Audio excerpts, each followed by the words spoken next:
Welcome to Oxygen Not Included. My name is Nilaus, and this is the stream recap of the 14th and final day of the stream. So we're going to show what we have built, and that's actually what we see here. This is one of the things that we built. We built this giant statue, and I like this guy. Maybe you see a resemblance. Maybe a scruffy beard would help. All right, so this statue takes like 7.5 tons of steel, and I'll do these ones as well. So 7.5 tons of steel, 5 tons of steel, 5 tons of steel. So it's maybe like 2.5 tons of steel, and lots of diamond and glass as well. So we also built a lot of glass. That's also something we spent a bit of time on down here, all the way down. So we got the glass forge here. Let's start making some just for shits and giggles. And I have just, wow. Oh, that's interesting. I was like, that's interesting how much water we have. And I think we finally found sort of the amount that makes that makes it break. And I think I'll just take this one out a bit. Okay, so this is very interesting. We have now found out that eventually it will break. When the water pressure goes, it was above here, and then I didn't even notice that during the stream. It must have happened like recently.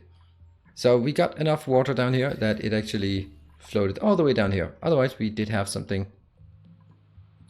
We wanted polluted water vent. What does that do? Interesting how it just froze behind us. And polluted water vent at 30 degrees. Okay, so this is not like a volcano that could help melt all of this crazy location here. What's that? That's wolframite. So what we have is this one. It's working, and we are... Hopefully we can see some very hot molten glass coming out of this one, this glass forge. Sand. Yes, yes, yes. Come on. There we go. Bloop, bloop, bloop, bloop. There we go. This one, 1700 degrees.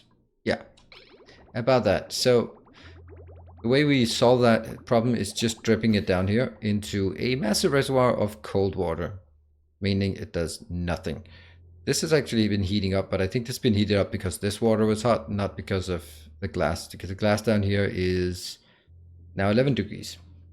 Pretty good. And we have a lot of it, 11.8 tons of it. So we have a lot of glass, not a problem. We have another cool vent here. We have too many vents. That's well, not too many, but we don't really have a need for all of this material. The base as such, we are getting oxygen pressured all the way down, way below our airlock, which is nice. I actually just wanted to get rid of all the carbon dioxide, sort of, if that was even possible. But you can see here, this is very nice.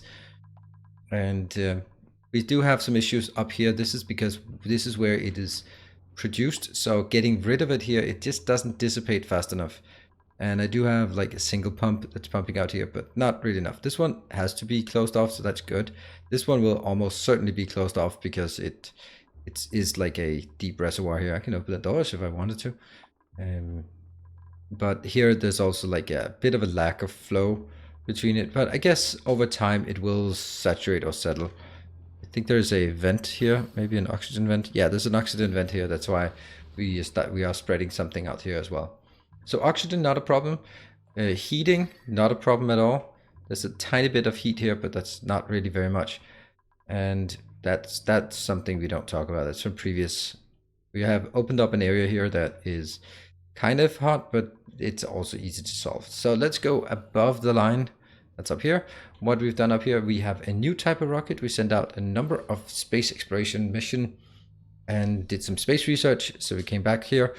And we decided we wanted to go with try some of the new technology. So we have a steam engine here that's fully saturated. We have a solid fuel thruster, and that one is running on oxalite. That's why right next to it, we have an oxalite refinery.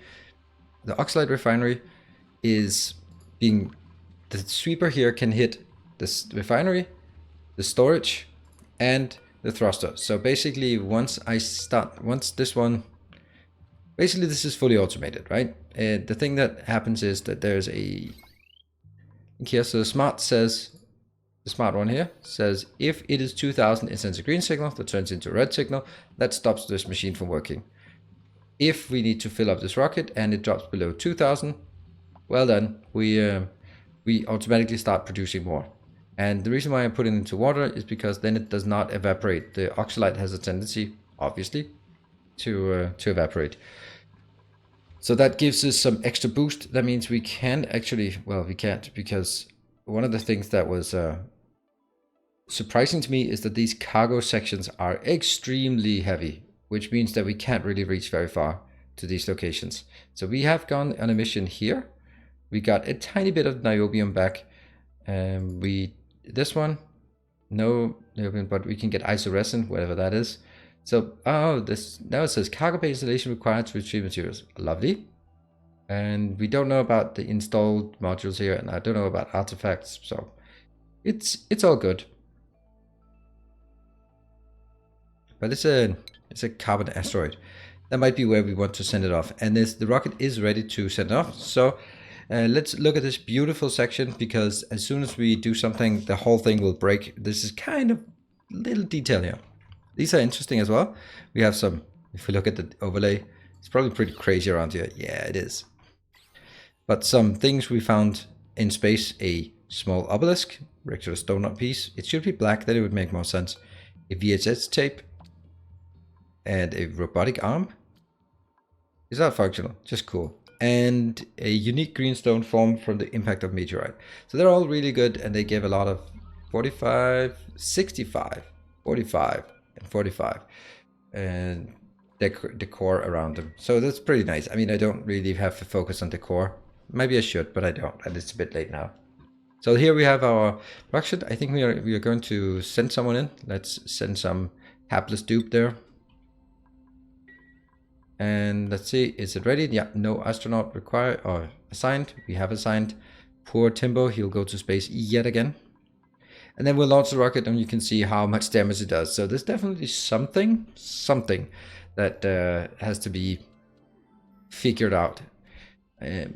So it looks like, as far as I can tell, in order to get research, we need to send a lot of research modules. They don't weigh a lot, so just send them out, get them back from some of the first, or as far out as you can get. Once you have that, and you can do some solid fuel combustion, and then send a cargo rocket out there. But you need a petroleum engine, or you need a hydrogen engine to reach far enough. And there we go. We have everyone in. Let's make sure that we for once do this, and then check that we have an open above us. No sign of meteor showers. Whoops, the fact that it said idle for a second is never good. Go to star map. So this one we have visited. There was some niobium and diamond. This one has diamond as well, but also some isoresin. So let's take this one. Woo! And this is where we kind of see that there is a bit of an issue. Look at that burn from the oxalate and iron, and all the steam that gets dissipated here. And it starts raining down. So yeah, the thing is though, these pipes, they're made of iron, and they just burn through it because the temperature here is 150. So there's a lot of heat that just gets left in this area. The thing is, we have the cooling pipe just chilling, going through, and oh, that's not really chilling, to be honest. That's totally not chilling. Okay, there you go. This one is just really, really hot. So it's absorbing a lot of heat now. And all of this just got evaporated. 32. Yeah. So this is one of the things here. But this cooling loop will pretty efficiently cool everything down. It's a bit of a mess, and I definitely need to do something cleaner about this, to be perfectly honest. But right now, it's fine. We can just see if it comes back. So let's just zoom out and just see what is going on with this base. Well, I think we're pretty good, except for this part. That was kind of embarrassing, but we'll deal with that. It's easy to deal with. Now this is the last stream of this base, and for two reasons. One of the things is I can launch rocket. That's awesome. We kind of have unlocked everything in this base. Well, of course not the space things, but just the technology is unlocked. All the things are built. The thing is that I'm playing this on the easy mode because I was kind of frustrated when I got started about sort of perpetual just fixing things, but I think I've gotten that sorted. Now it actually is annoying to me that it is on the easy difficulty, because what this means is that they are not eating every day, which means someone like poor ADT Phantom here is not getting to the core from the good food and the great haul every day. When they do, like this, it's consistent, great meal, great haul. That's plus 18. So the fact that they drop down 18 on and off every other day is just a massive setback. And that means they are constantly running around with low morale. Or, yep, stress here. Oh, you have high morale, so you're just getting better. High morale. Why are you all high morale when I want to show something? Well fed. Low morale. Low morale. Okay, low morale is actually only 2 per cycle. That's not much. Maybe that's also something. But sopping wet is a big issue. That's something we need to deal with.